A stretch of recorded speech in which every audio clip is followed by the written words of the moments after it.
Storm watch in effect for parts of North Dakota and Minnesota. Very hot in the east central part of the United States. In the east, scattered rain and thunderstorms, including in Florida later tonight. We'll be watching to see if the space shuttle can take off there. And we'll see weather conditions changing around Martha's Vineyard when the seas become a little choppier later today and the winds pick up a little bit. That's a look at what's happening around the nation. Now, here's what's happening in your neighborhood. Good morning. I'm meteorologist Chris Holman. Skies now mostly cloudy, haze and fog in some areas still, but no rain. There were some showers early this morning and late last night over western parts of the triangle and up along the border. They're gone. Closest shower activity to us now is either offshore or up over West Virginia. So it'll be a while this afternoon before we see any more thunderstorms. 75 now. Skies are cloudy and hazy. Today becoming partly sunny, but still remaining very hazy. Highs of 94 with a chance of a thunderstorm. Tomorrow, very little chance of rain in 96. And that's a quick look at the weather. Diane, Antonio. Well, Tony, this morning, presidential historian, ABC News consultant Michael Beschloss has been talking to us about the context, the family context in which to place this burial at sea. And Michael Beschloss joins us again now.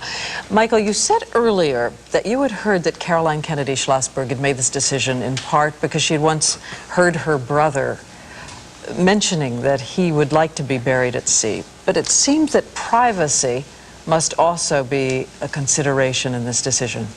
I think that's right, Diane, and who better to think that than Caroline Kennedy Schlossberg, who, as you remember, a couple of years ago wrote a very heartfelt book called The Right to Privacy. She felt very much the same way as her mother on this. And when Jacqueline Kennedy, for instance, was buried in 1994, she died in her apartment, and the body was prepared in the apartment because there was such a worry about privacy in this day and age. This is something I think that is very much Caroline Kennedy, perhaps, rather than the other members of the Kennedy family who may have preferred something that was a little bit more public and perhaps a tiny bit more political. Michael, I think many of us were surprised this week when we heard that it wasn't uncommon for the Navy to participate in burials at sea.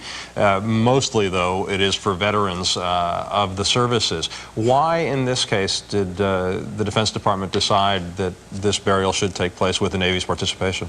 Well, you know, Antonio, under the regulations, the Navy can allow a burial at sea of a civilian who has made a notable contribution to the United States. That decision is formally made by the Navy's top admiral, but in this case he would have done so, needless to say, very much with the enthusiastic support of President Clinton, who, as you know, was very close to the Kennedy family, knew John Kennedy Jr. actually for some time, and needless to say, this is very much warranted.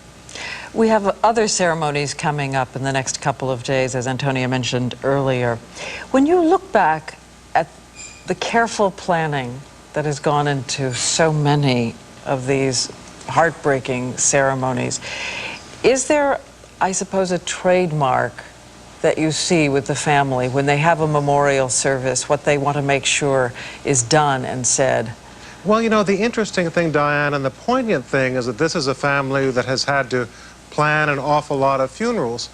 John Kennedy's funeral, for instance, when Jacqueline Kennedy was flying back from Dallas on that day in November of 1963, already she began worrying that people wouldn't remember Jack. She wanted to make sure that they did.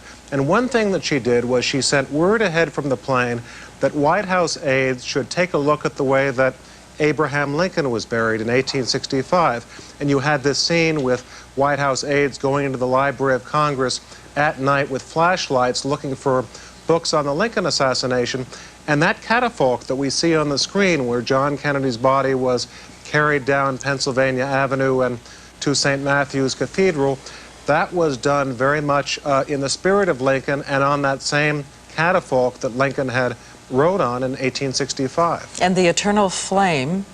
The Eternal Flame was another Jacqueline Kennedy invention. She had spent a lot of time in Paris. She and Jack had gone to Paris in June of 1961. Famously, she was reminded that there's an eternal flame under the Arc de Triomphe to commemorate French war veterans. She thought that was just the way to remember Jack, and particularly because she had this near obsession that John Kennedy somehow would not be remembered, she thought that if you had this eternal flame, that would ensure that that never happened.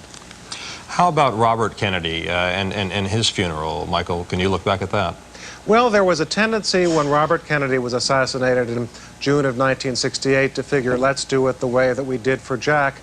The people around him and his family felt very differently. John Kennedy's was a very military funeral. He had served in the Navy.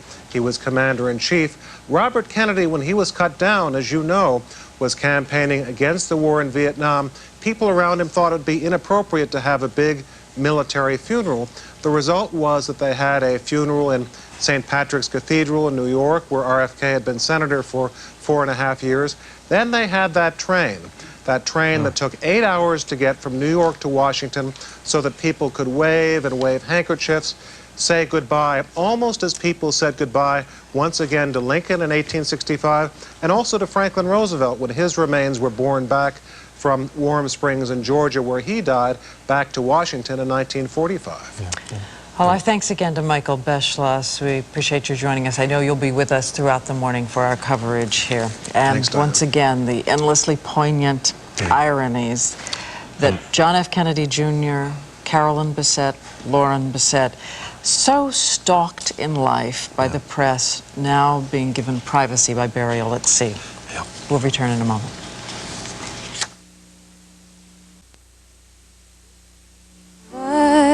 Some peace tonight. On Good Morning America, singer Sarah McLachlan will be here. A tribute for John Kennedy, Carolyn, and her sister Lauren Bessette. Well, in tonight's edition of the ABC News series Vanished, new startling information about the bizarre disappearance of the person once dubbed the most hated woman in America. The story begins in 1960 as ABC's Cynthia McFadden reports, a time when saying prayers was part of every child's public school curriculum. And then came Madeleine Murray O'Hare. An atheist is a person who questions every kind of authority. Madeleine Murray did question everything, loudly and insistently, ever since 1960, when she sued the Baltimore School Board for violating the constitutional separation of church and state. Our Father, who art in heaven. She happened to hear students reciting the Lord's Prayer at the junior high school her son, Bill Murray, then 14, was attending. For 3 years, young Bill and Madeleine Murray fought school prayer all the way to the Supreme Court and finally won with a landmark ruling in 1963. There will be no more religious ceremonies in the public schools. Overnight, Madeleine Murray became the most hated woman in America. How did life become about? Life, I don't have the answer, but I wouldn't cover it up with a nonsense word.